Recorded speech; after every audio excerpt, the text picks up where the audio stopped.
ते मूर्ती खाली पडली, पीओपी पूर्ण उडला, काय दिसत नव्हतं प्रॉपर।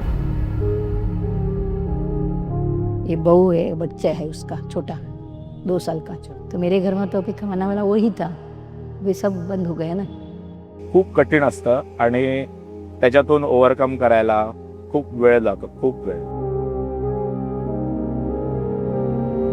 गणेश मूर्ती गणेशोत्सवाच्या अगोदर आणताना अशा घटना, दुर्दैवी घटना घडलेल्या आहेत। श्रीमंतांचे कुत्रे फिरवायला कुत्रे घेऊन येत असतात, श्रीमंत त्या कुत्र्यांना नाही फिरवत, ते कुत्रे श्रीमंतांना फरफटवत नेतात। तसा बाजार आपल्याला घडवतो, तसा या सार्वजनिक उत्सवाला इव्हेंटीकरणाच्या नंतर बाजाराने ओढत नेलेलं आहे आणि त्याचे हे सगळे दुष्परिणाम आहेत। पेपर फुटी हा जो काय प्रकार घडला त्याच्यानंतर आंदोलनं झाली, त्याच्यानंतर पेपर नाही का फुटले। मग अशा वेळी एखाद्या विषयाच्या मागे धावत नाही, आता हे असं झालं, आता हे करायचंच नाही, असं नाही होऊ शकत ना।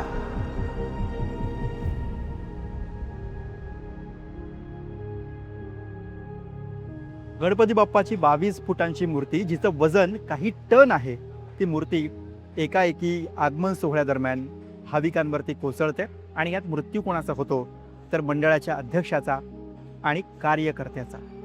भुलेश्वरमध्ये घडलेली ही घटना आपल्याला काही सांगू पाहते का? या घटनेनंतर पुन्हा एकदा चर्चा सुरू झाली आहे की गणपती बाप्पाच्या मूर्तीवरती मर्यादा असाव्यात का? तुम्हाला याच्यावरती काय वाटतंय हे अर्थातच लिहाच, पण याच्या पलीकडचे प्रश्न या निमित्तानं पडायला लागलेत। गणेश मूर्तीच्या उंचीचे हे बळी आहेत की गणेशोत्सवातल्या सध्याच्या वाढलेल्या स्पर्धेचे आणि दिखाव्याचे। आणि याच्याशिवाय परंपरा म्हणून आपण सगळे सध्या जे काही पाळतोय ती खरंच आपली परंपरा आहे या आणखी काही, याचाही शोध वेध आपल्याला घ्यावा लागेल। त्याचाच हा प्रयत्न। नमस्कार, मी गुरुप्रसाद आणि तुम्ही बोलबिडू बघता। मी कॉल उचलायला मी साईडला गेलो, जस्ट या बाजूला, आणि जसाच कॉल उचलला मी आणि मूर्ती खाली आली। कुठल्याच मूर्तिकाराला हे असं घडावं असं वाटत नसते आणि म्हणजे त्याच्या जागी मी जरी असो तरी माझी देखील तीच हालत असते। गणेशोत्सव या गोष्टीशी जी अटॅचमेंट असते मुंबईकराची, त्याच्यामुळे अशी कुठली तरी घटना घडली, असा कुठला तरी गालबोट लागलं की फार वाईट वाटतं, ते स्वाभाविक आहे।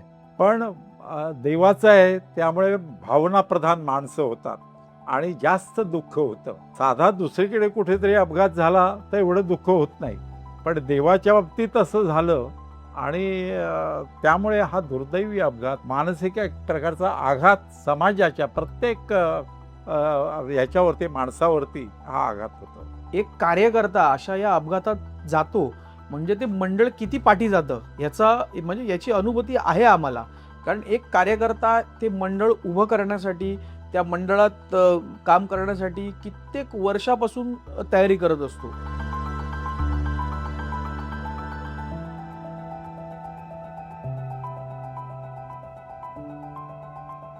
मुंबईच्या बुलेश्वर भागामध्ये जिथं ही घटना घडली, मी अगदी त्याच ठिकाणी आहे।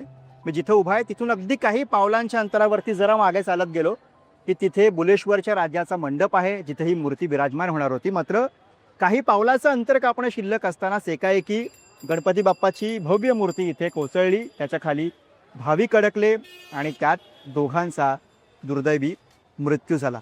अशा पद्धतीनं गणपती बाप्पाच्या आगमन सोहळ्यामध्ये बाप्पाची मूर्ती कोसळणं, त्यात भाविकांचा दबून मृत्यू होणं, अशा पद्धतीची घटना मुंबईमध्ये इतक्या वर्षांच्या सगळ्या इतिहासामध्ये कधीच घडलेली नव्हती। जी दुर्दैवी घटना बुलेश्वरच्या या भागामध्ये घडली, या घटनेच्या नंतरच्या ज्या कहाण्या समोर येत आहेत त्यांनी अनेकांचे डोळे पाणावत आहेत।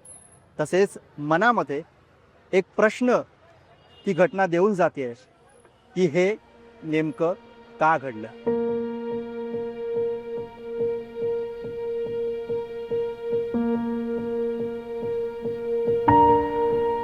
ये बहू है, बच्चा है उसका छोटा 2 साल का। अचानक गणेश मंदिर में जाता था, उसका अचानक हो गया ना। तो मेरे घर में तो अभी खाना वाला वही था, वे सब बंद हो गया ना।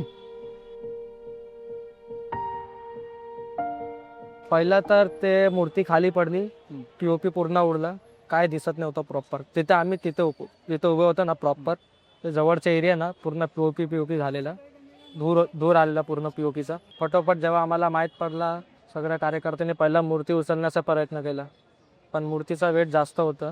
आम्ही तिथे जवळजवळ 50-60 लोक उभं होते तिथे मूर्ती उचलायला, पण मूर्ती हलली नाही. मग दुसरा ऑप्शन आपण केला ते फेरीवाले, त्यांचं ते पाठीचा पाईप असतो, ते सगळ्या फेरीवाली करून पाईप काही पण जे हत्यार होते ते मागून घेतलं आणि मूर्ती तोडून मग परत माणसाला बाहेर काढला. तुम्ही मूर्तीची एक मर्यादा की 5 फूट 10 फुटाची मूर्तीपेक्षा वर मूर्ती नाही, पंडालची बी एक लिमिटेशन तुम्ही बांधायची देऊन टाका. हे करणार तर भविष्यामध्ये असं दुर्घटना नाही होते, त्याच्यावर आपण कंट्रोल करू शकते. ह्यावेळी त्यांनी काय त्यांचं मनात होतं की काहीतरी वेगळं करावं म्हणून त्यांनी मूर्तिकार चेंज केला. मूर्तीचं स्वरूप थोडंसं त्यांनी जी 15 फुटाची असते ती 22 फुटापर्यंत नेण्याचा त्याचे प्रभाव वगैरे सगळं स्वरूप ते मोठं हे गेलं. पण याच्यात असा विषय पण कानावर आला की तिथे पण मी मंडळाची आणि बोललो की त्यांचं आगमन 29 तारीखला होतं. आता ते डेकोरेशन करणाऱ्याने सांगितलं की नाही बाबा 29ला आणलं तर आपल्याला लेट होईल, म्हणून मग यांनी घाई केली आणि 22ला केलं. तर त्याच्यात असंही कळलं की मूर्तिकारांनी सांगितलं की मूर्ती ओली होती.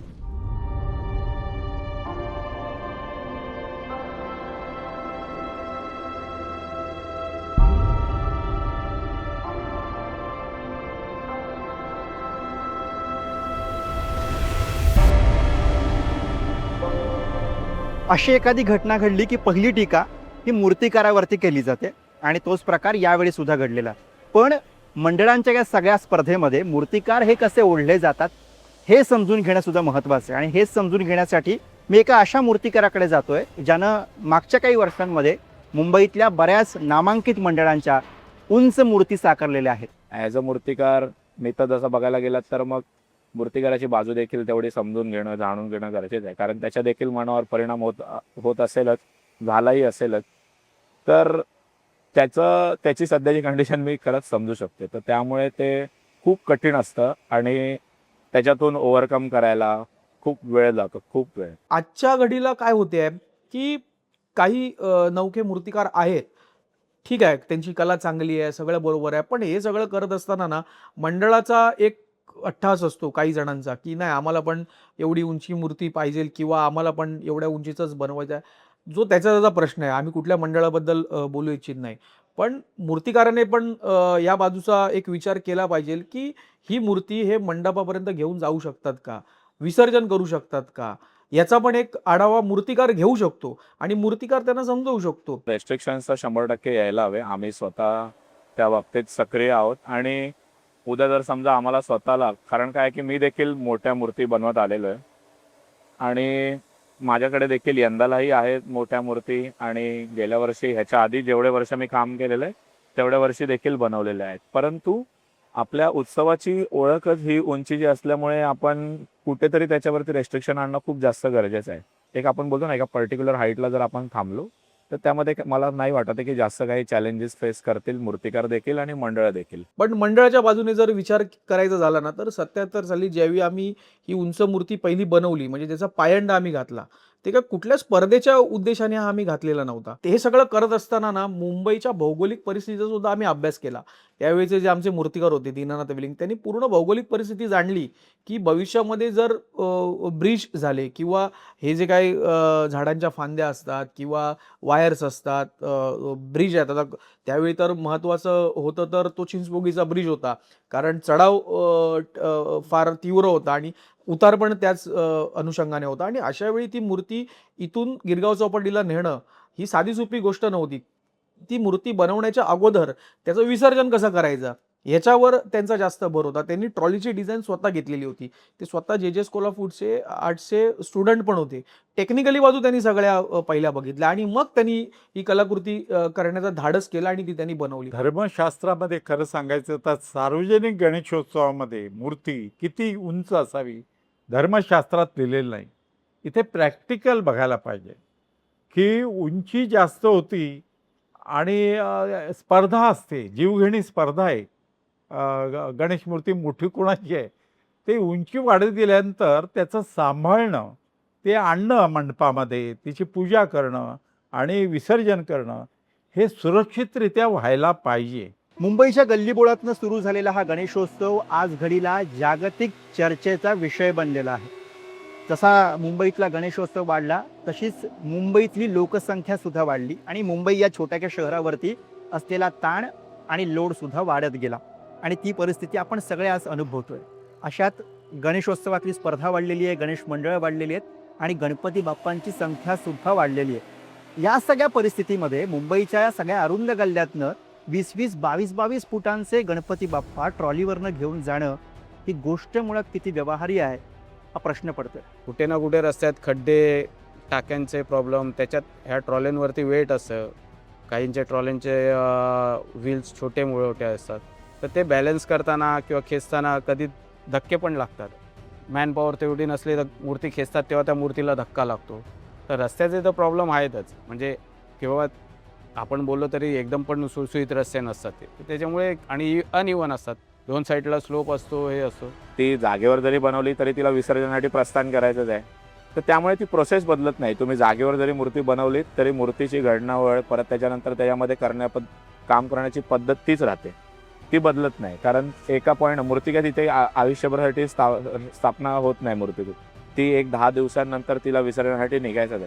त्यामुळे ती जेव्हा मूर्ती मंडपात घडू दे किंवा त्यांच्या जागेवर घडू दे, त्याच्यासाठी घ्यायला लागणारे कॉशन्स हे सगळे घेऊनच मूर्ती बनवायला लागते. रिस्क फॅक्टर कुठे वाढतोय ना याच्याकडे थोडंफार लक्ष देणं गरजेचं आहे.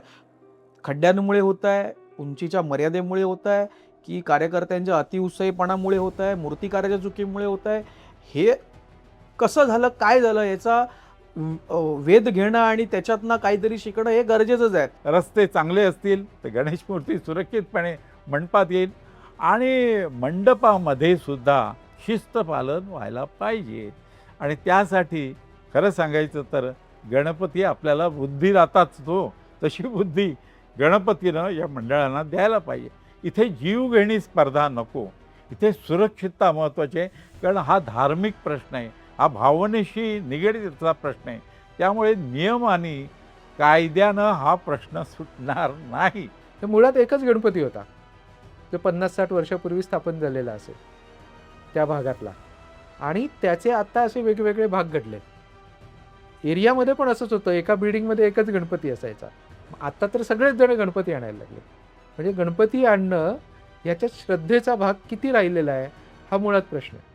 गेल्या काही वर्षामध्ये गणपती बाप्पांच्या मूर्ती उंचच उंच होत गेल्या, त्या आपण सर्वांनी पाहिल्या. पण याच काळामध्ये आपला या उत्सवामागचा उद्देश हा खुजा होत गेला का, त्याचा विचार आपण केला का?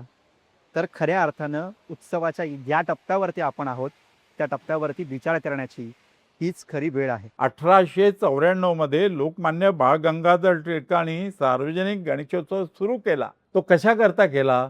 तो स्वातंत्र्याविषयी चळवळ, म्हणजे लोकांमध्ये जागरूकता निर्माण करायची, लोकांना एकत्र धार्मिक कारणाने आणायचं, हा त्यामागे हेतू होता, हा उद्देश होता. गणेशोत्सव हा कायम राहणारच. आपण जिवंत असू नसू, ह्या संस्था आहेत ना, उत्सव मंडळ आहेत, ह्या चिरंतन राहणार आहेत. आपण माध्यम आहेत, आपण निमित्त मात्र आहेत. हा आपला काळ संपला की आपण बाजूला होणार, आपली जागा दुसरी पिढी घेणार, त्यांची जागा परत तिसरी पिढी घेणार, हे चालू राहणार आहे. आणि हा जो उत्साह आहे ना, हा दिवसेंदिवस वाढतोय. पण मूर्ती आणताना मिरवणूक काढायची तशी जरूर नाही.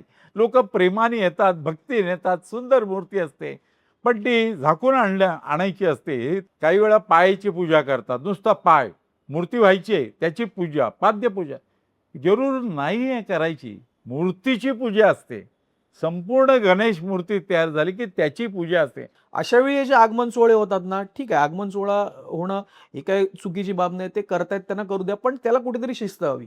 आणि ही शिस्त लावत असताना ना, ती जी काय भव्य दिव्यता आपण लोकांसमोर सादर करतो मूर्तीच्या स्वरूपात, तर त्याला सुद्धा कुठेतरी आपण व्यवस्थितरित्या हाताळू शकतो, याची एक ताकद म्हणा किंवा बुद्धिमत्ता म्हणा, ही त्या मूर्तिकारांमध्ये आणि कार्यकर्त्यांमध्ये असायला पाहिजे, असं आमचं म्हणणं आहे. एकतर धर्म, भक्ती, श्रद्धा ह्याच्यापैकी कशाचाही सार्वजनिक गणेशोत्सव या गोष्टीशी संबंध उरलेला नाही.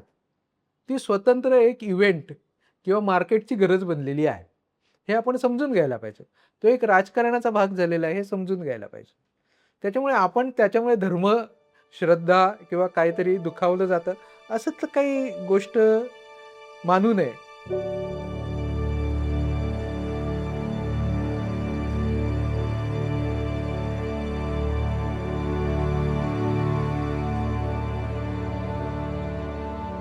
आपला महाराष्ट्र कायमच चांगल्याला चांगलं आणि वाईटाला वाईट म्हणणारा राहिला. त्यामुळे आपले सण उत्सव परंपरा या सगळ्यामध्ये जे जे चुकतंय त्यावरती बोट ठेवणारे सुद्धा याच मातीनं बांधले. त्यामुळे आजच्या गणेशोत्सवामध्ये जे काही बदललंय ते चांगलं आहे की वाईट याची चिकित्सा, याचं विश्लेषण हे आपल्याला करावं लागेल. म्हणजे सार्वजनिक गणपतीत तर श्रद्धा कधीच नव्हती. मुळात सार्वजनिक गणपती हा जर मुसलमानांचे ताबूत आहेत तर आपल्याला हिंदूंचे असाच सार्वजनिक उत्सव पाहिजे म्हणून लोकमान्य टिळकांनी अग्रलेखात लिहिलेलं आहे. म्हणजे मराठी संस्कृतीचे एक अत्यंत महत्त्वाचे अभ्यासक राजाराम शास्त्री भागवत यांनी जेव्हा सार्वजनिक गणपती सुरू केला तेव्हा टिळकांना सांगितलं पण, अरे आपल्याकडे वारी आहे ना सार्वजनिक उत्सव, तू आणखीन कशाला गणपती सुरू करताय. मुंबईचा गणेशोत्सव हा लोक मोठ्या मूर्ती बघण्यासाठी बाहेर येतात. आता एक दुर्घटना झाली याच्यावर आम्ही हे नाही बोलू शकत की पूर्ण उत्सवच बंद करा किंवा मोठ्या मूर्ती नका बसू. इन्फ्लुएन्सर वाढले आहेत. सोशल मीडियाचा वापर फार मोठ्या प्रमाणात व्हायला लागलेला आहे आणि नुसत्या मुंबईतूनच नव्हे तर संपूर्ण देशभरातनं लोक हा गणेशोत्सव पाहायला येतात. आता तर तो महाउत्सव झाल्यामुळे देशविदेशातले सुद्धा पर्यटक खास करून हा उत्सव काय आहे, या उत्सवाची मजा काय हा पाहायला येतात. त्याच्यामुळे ह्याचा दिमाग हा वाढणारच, ह्याचा उत्साह हा वाढणारच. ह्या संस्था ह्या टिकणार आणि ह्या चिरंतन राहणार आहेत. आता गणपती हा पाहुणा नसतो. खरं म्हणजे आपणच काही वर्षापुरते पृथ्वीवर आलेले पाहुणे असतो. गणपती दरवर्षी येणार असतो, पण आपण त्याला म्हणतो पाहुणा आलेला आहे. पाहुणा तो नाही, आपण पाहुणे असतो. गणपती म्हणजे काय? गण म्हणजे लोक, पती म्हणजे नेता. लोकांचा नेता तो गणपती. आणि मग त्याच्यामध्ये कुठले गुण असायला पाहिजेत एका नेत्यामध्ये, ते प्रतीकांमधून गणपती दाखवते. म्हणजे त्याचे कान मोठे आहेत, त्यांनी लोकांचं ऐकलं पाहिजे. त्याची दृष्टी आहे ती सूक्ष्म आहे, तो बारकाईने लोकांना बघायला पाहिजे त्यांनी. त्याचं वाहन आहे ते उंदीर आहे. ते काय उंदीर वाहन म्हणजे काय, तर जे वाहन म्हणजे त्याचे कार्यकर्ते हे लोकांच्या घरापर्यंत जाता यायला पाहिजेत असे कार्यकर्ते त्याचे असायला पाहिजे. तो सर्वसामान्य जो दुर्वा आहे, गवत आहे, त्याला मोठेपण देतो. ही सगळी नेत्यांची लक्षणे आहेत, आदर्श नेत्यांची.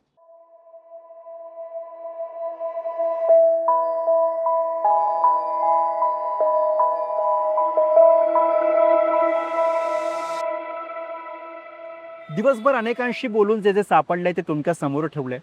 मुंबईतला गणेशोत्सव, विशेषतः गिरणगावामध्ये वाढलेला गणेशोत्सव हा कष्टाच्या पैशांवरती वाढलेला उत्सव होता. हा जेव्हा सोप्या मार्गाने येणारा पैसा या उत्सवामध्ये येतोय तेव्हा इथं एकत्र येणं, या उत्सवासाठी एकत्र येणं हे नेमकं कशासाठी आहे? समाजकारणासाठी आहे, राजकारणासाठी आहे की अर्थकारणासाठी आहे? याचा शोध बुद्धीच्या देवतेच्या मदतीनं आपल्याला घ्यावा लागेल. पण तो शोध घेण्याची आपली तयारी आहे का, हा खरा प्रश्न आहे. त्या व्हिडिओमधनं जी मतं व्यक्त झाले त्या सगळ्याविषयी तुम्हाला काय वाटतंय ते अर्थातच कमेंट सेक्शनमधनं सांगा. हा व्हिडिओ जर का तुम्हाला महत्त्वाचा वाटत असेल आजच्या या सगळ्या काळात तर जरूर शेअर करा. त्या व्हिडिओसाठी कॅमेरा हाताळला आहे माझं सहकारी अमर सकपाळ याने. बोल भिडूसाठी मुंबईतनं मी गुरुप्रसाद.